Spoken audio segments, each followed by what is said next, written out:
Hello and welcome to the podcast, The Purpose Pursuit, with me, Hannah Miller. It is great to have you with me today. Hello, if you are a new listener, you are so welcome, and welcome back if you are part of the Purpose Pursuit regular listener crowd.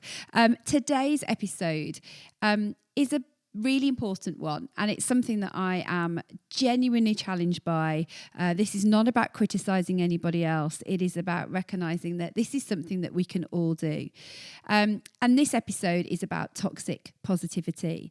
I'm going to explain what that is if you've not heard of it before, and help us think about when we might be dipping into it and how we can look at it differently. We're going to explore what it is, the pressure to always look on the bright side and be positive, and we're going to unpack what happens when we suppress emotions or don't handle them well with other people. I just want to start with a little bit of a story, and it comes from a movie that I saw years ago, and it's really stayed with me. It's a film called The Beach, which is also a book. I haven't actually read the book. Normally, I'm very much I must read the book before I watch a film, but I didn't in this case. The film has Leonardo DiCaprio in it, amongst other people who I can't remember. And the book is about people who have created this utopian existence. I think it's in Thailand, in a remote place where they are choosing to step away from structures and capitalism and live this beautiful, free, happy, all-including life, okay? And everything is wonderful and everything is free and easy, and we love everybody. Everything is great, but then somebody within the sort of commune becomes unwell. And people start by looking after this person who's unwell. And as time goes by, the patience for this person who is unwell starts to wear thin. And they don't like the fact that he's in pain. Basically, he is physically in pain, he is shouting out in pain. And so what they do is they move, I think it's a tent. I mean, this is from my memory. They move his tent, or they move his camp outside of the community, and they let him have his pain and his wailing and his discomfort on his own, because they don't want to listen to it and they don't want to hear the pain. And it's this idea of this has become a bit too much, actually. And what we want to do is focus on utopia and all of life being fine. We don't want to be reminded that these things are actually happening. And for me, this is a bit of a definition of what toxic positivity looks like. It's when we are not wanting to go there, because really what we want to do is stay with the good feelings. We want to stay on the bright side of the island and enjoy all of that stuff and not engage with people's discomfort. So what is toxic positivity? It is this time where we feel like we are not really being truthful about what is going on, and we are being positive to the point of dismissing real difficulty that is going on. It's when you work somewhere where everything is brilliant and everything is amazing and everything is going to be wonderful and we're all great and we can do anything and there's a lot of fun and there's a lot of laughter, but it's then quite uncomfortable to be in a difficult spot. There isn't room and space for the other stuff.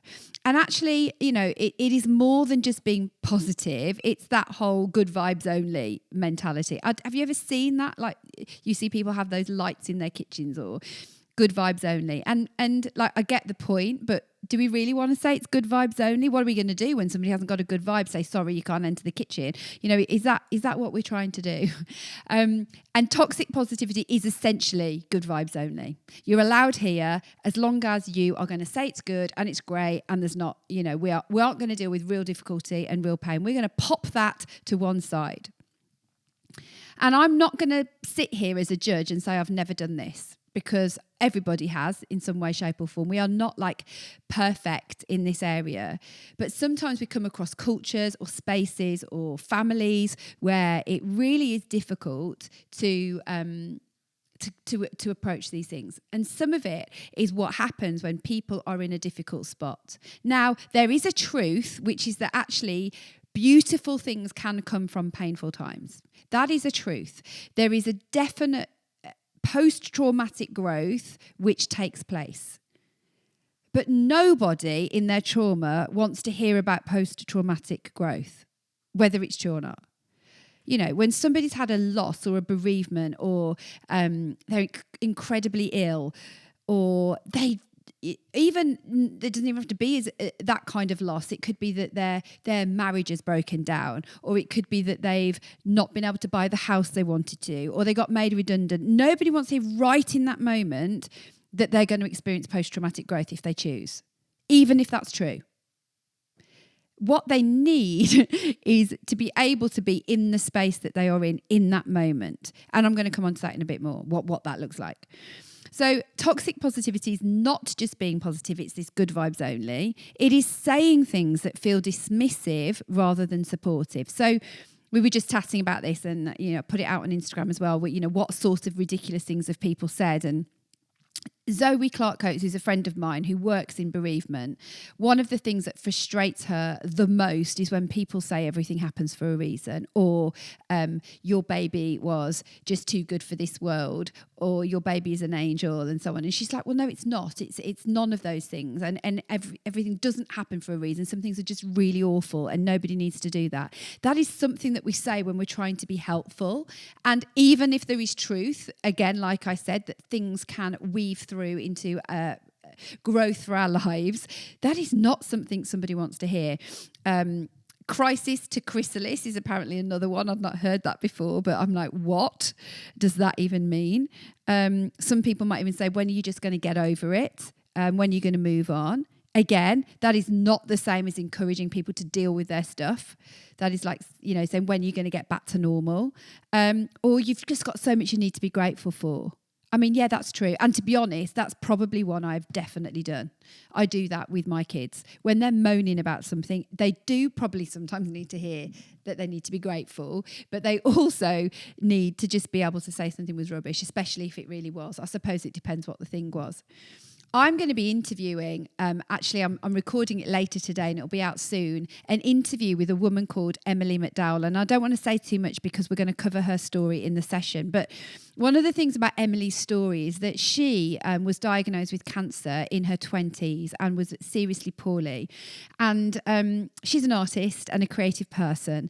And she felt like people said things to her in that season that were incredibly unhelpful, and there were no really good cards out there that didn't either, weren't terribly depressing. So they were either really, really, hopeless, or they were so like, you've got this, brave girl, that just didn't also feel very authentic. So she created, she called them empathy cards, that you can still buy. They're out there, that absolutely the sales rocketed because it was this gap that actually we need to be able to find a space in between it. And she puts a spin on some of the things that people say. So like, for example, there's one card and it says, please let me be the first to punch the next person who tells you everything happens for a reason. I'm so sorry you're going through this. And then there's another one that says, I know there's no normal to go back to, but I'm here to help you build a new one. And again, she's touching into here that this, everything happens for a reason. And when are you going to get back to normal? When are you going to move on? Those kind of ideas that are toxic because they are not allowing somebody to be in the moment they are in that is difficult.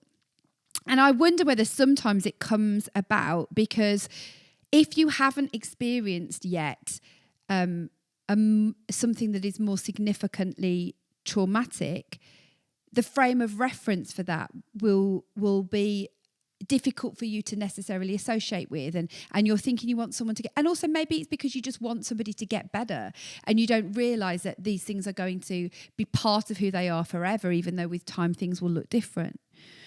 And it really matters that we don't do this with people, because if we do it at work, we'll shut down real conversations. We will prevent problem solving and make people feel like they're unseen.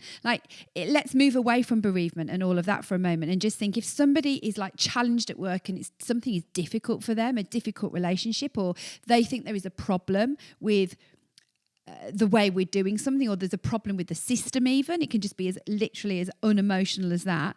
If people don't feel they can challenge and they were like, oh no, this is all great, we're doing great, actually that is just shutting down innovation, let alone shutting down connection and trust and so on. In our personal relationships, if we don't let people go there, it creates a real distance instead of an opportunity for connection. And if we do it with ourselves and we just like sever it off, like I've talked about before, and just put it over here, it's really dysregulating. And that is a real potential for burnout when we don't allow ourselves to understand that this is hard. And we just keep telling ourselves, got to do better, got to be better, and got to keep going. We have this thing as human beings that we think that like we have to move to an extreme. And so me saying this means that people should just feel all their feelings. And, you know, if they don't want to get out of bed ever again, they don't have to. And I'm not saying that the solution to this is not growing and not moving through phases of healing. But I'm saying that it isn't an either or of toxic positivity or being a completely unresilient person. We don't seem to be able to talk about a middle space. And one of the reasons that toxic positivity stays present is that there might be some things that we believe that aren't true.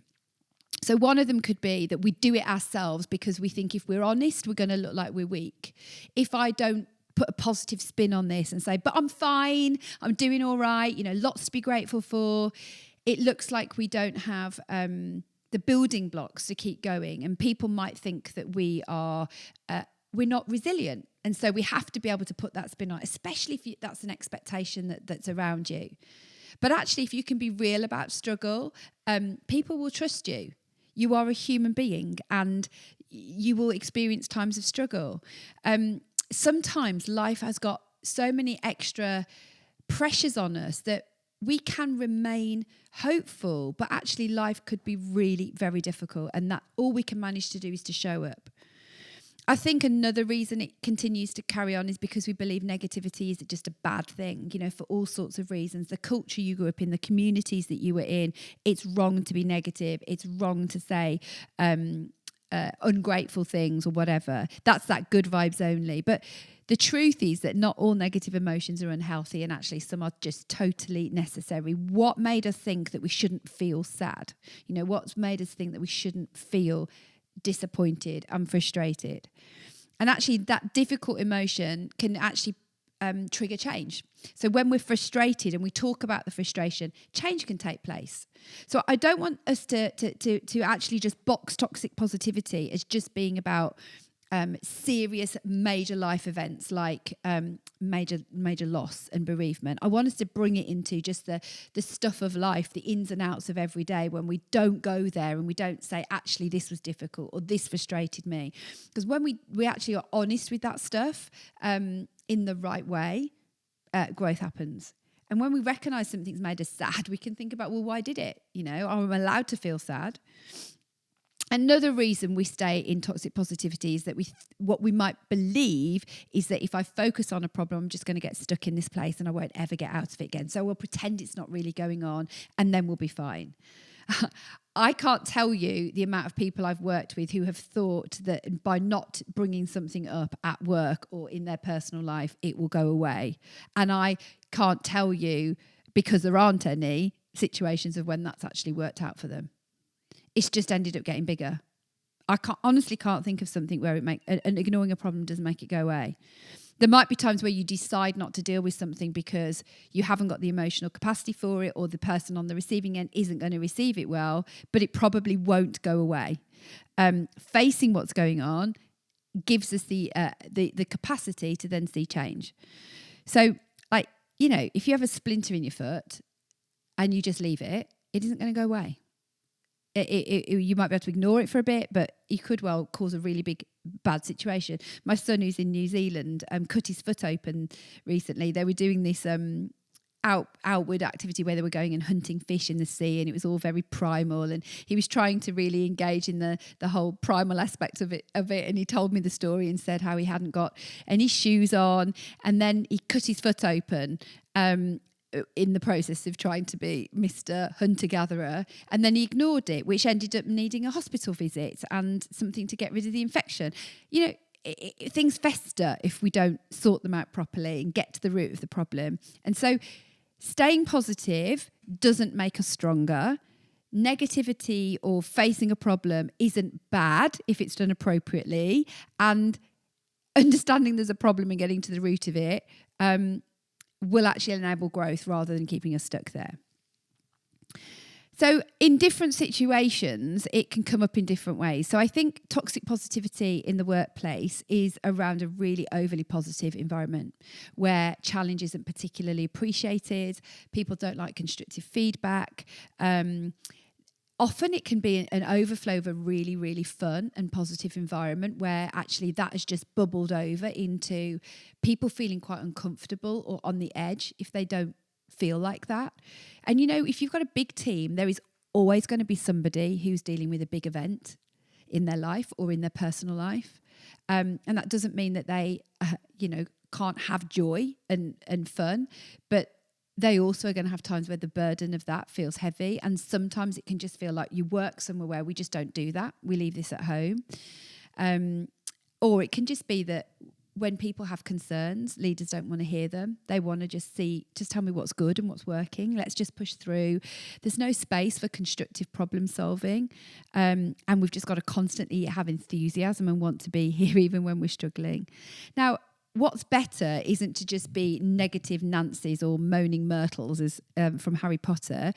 What's better is this idea of like honest optimism, hopefulness. You can be in a time of crisis and you can still totally have hope. And you can be honest about that, but still have hope.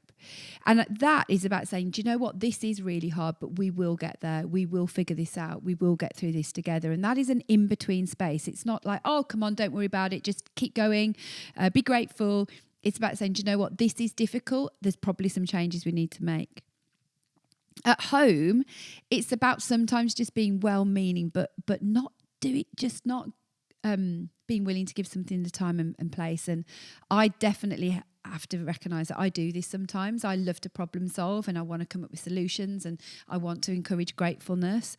And yet in my own life, I want to be able to moan when I need to moan. Sometimes my lovely mum would say to me, like, don't be sad. And I think that's because seeing sadness, she didn't want to see me sad, but also that wasn't maybe allowing what I needed in that moment. Sometimes we say things like how it could be worse. Your arm's broken, but hey, it could be worse. Both your arms could be broken. We say these things that are so ridiculous sometimes. Of course it could be worse. Like most situations could be worse, even in the worst of situations. That doesn't stop it from being a difficult thing. And I think one of the things I'm learning to try and do is to, even if I don't see why this is so bad for someone, because sometimes it's because we don't understand what it is, we can still recognise, I can see this is really hard for you.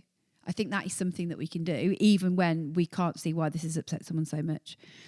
So I think what's better is to say, I can see this is really hard for you. I'm here for you. I can see why you might be feeling this way. Then if you do that, and if I do that, in the times when I've managed to do that, I can sometimes offer some alternatives, but I've got to immediately validate what they're feeling before jumping straight to the alternatives. And I think when I do that, I know I haven't done so well. And again, so we can do it at work, we can do it at home and in our relationships, and we can do it with ourselves. We do it with ourselves when we suppress how we feel and we think we just need to ignore that difficult emotion because it's not very palatable. I'd like to keep it over here. I don't want to go there. I'm going to pretend I'm not feeling it. And that can actually cause us to have emotional burnout, which is really does happen to people. We get exhausted, we get really resentful because we haven't given the space to the emotion that we're feeling. So I think what's better is this in-between space, which is not about just feeling all the feelings. It's about developing emotional resilience where you recognise this is difficult and causing me this pain. What is it that I need? The great question is, how can I be kind to myself in this moment? What is it I need right now? What do I need to do that is good for me to help me process what I'm feeling, that is going to give me just a little bit of comfort and possible growth in today? Not the long-term situation, but in today. I think the other reason we do it with home and relationships is because we haven't learned how to deal with difficult emotions, so we want to hold them at bay. I do know some people that actually really find difficult emotions really difficult, and they want life to be all the good stuff.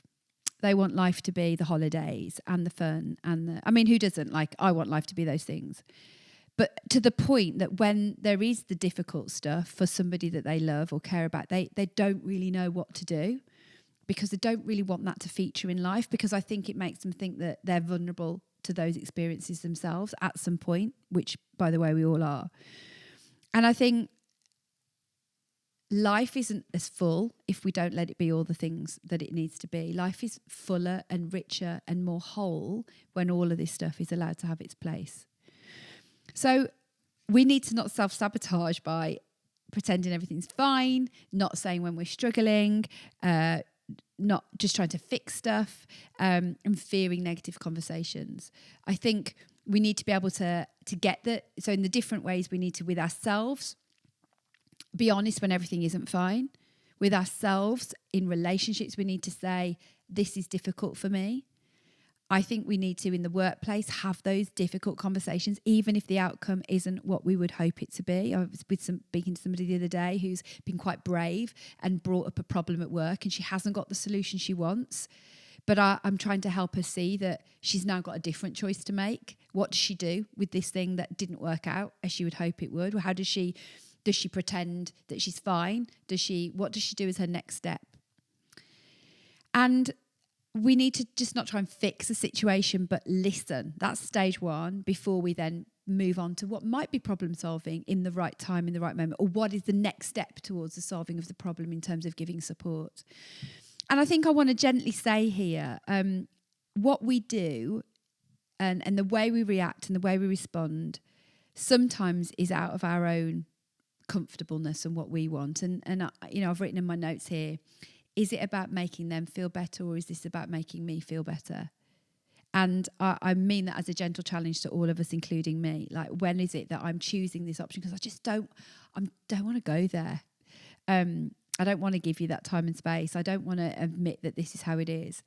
And I think across the board, the antidote to all these things, as I've said already, is not becoming consumed by difficult stuff and being negative and always looking for problems. It's hope. Honest optimism or hope is the antidote for me to all of this. So that looks like having real conversations with people and allowing people to say the difficult things at work and give difficult feedback, to not agree, to say that they've been hurt, and to encourage people to have the opportunity to do that before we move to the problem solving. I think at home, it looks like listening and trying to, even when you don't understand, recognise that this is clearly upsetting for the other person.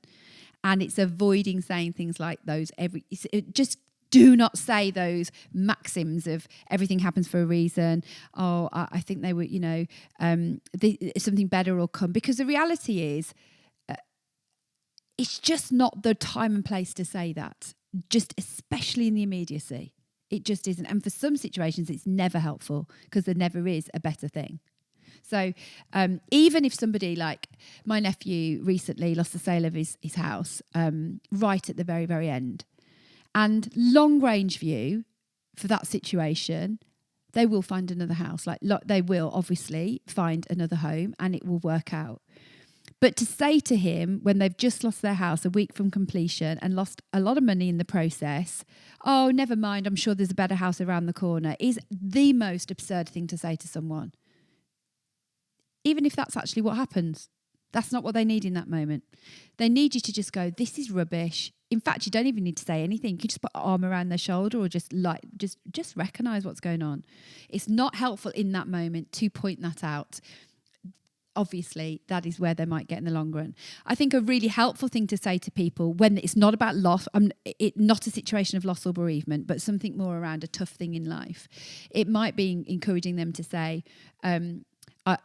one thing that I've done when we lost a house, actually, that we wanted in the past, I wrote it in my diary 6 months ahead of time and put, lost the house 6 months ago. And the idea behind that is not so you get sad again. It's so that you can see how far you've travelled. So I don't think it's something to do for the really big stuff of life, but things like you didn't get the job you thought you were going to get or whatever.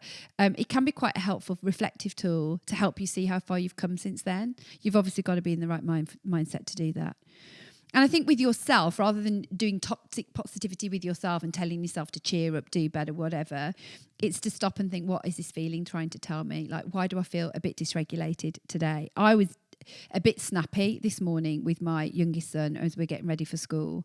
And there was a feeling that was going on that was a little bit to do with that, but a little bit to do with some other things as well. And just having 10 minutes with myself to think about what is going on here means that doesn't turn into a bigger thing. And so, what is the feeling trying to tell me? And is it even to do with this situation? The world really needs more of us to hold this in-between space of honest, hopeful optimism. I don't want to be anything but a person of hope, because I believe that that hope is crucial for the way I see and live my life. But it's not forced positivity. Not everything is going to work out. Not everything is going to be okay. Not everything is going to have the happy ending. That isn't actually what happens. But that doesn't mean there can't be beautiful, wonderful things in that life that doesn't look like you thought it might, and doesn't have the things that you might want. And if we're going to be resilient, really resilient, we have to go through the process of understanding what is going on and coming out the other side of it. So I guess some questions to leave you with are, where could you have been practicing toxic positivity without even realising it? It's easy to spot it in others, and I'm the first to recognise all the things I've said today about how other people might show up. When am I doing it? When do I dip into that place without even realising that I am? Another question you can ask yourself is, what's one way you can be more honest with yourself, or at work, or with others? Where do you need to move towards a bit more honesty around what you might be struggling with, where there's a problem, where there's a frustration, rather than suppressing it? Again, this is going with a solution or a possible idea is a way to keep this as a honest, optimistic, hopeful space that still addresses an issue. As always, I would really love to hear your thoughts on this. I know this is a massive issue for people, feeling dismissed or working in cultures where, some people work in cultures where it's toxic negativity, but this toxic positivity is definitely what people experience on a one-to-one basis, where people inadvertently think they're helping you, but they're making the situation worse. But what I don't want us to do is other this and just think it's other people. Where am I doing that? How do we find that in our own lives, and how does our personality dip into this, because it's something that we could all do. If this has been helpful, I would love to hear from you. Drop us an email, send us a message on Instagram. It's Hello Hannah Miller on Instagram. We'll make sure all the ways to contact us are in the show notes. And if there's somebody you know who's going through a difficult time and they felt misunderstood, why don't you share this episode with them? Have a great week.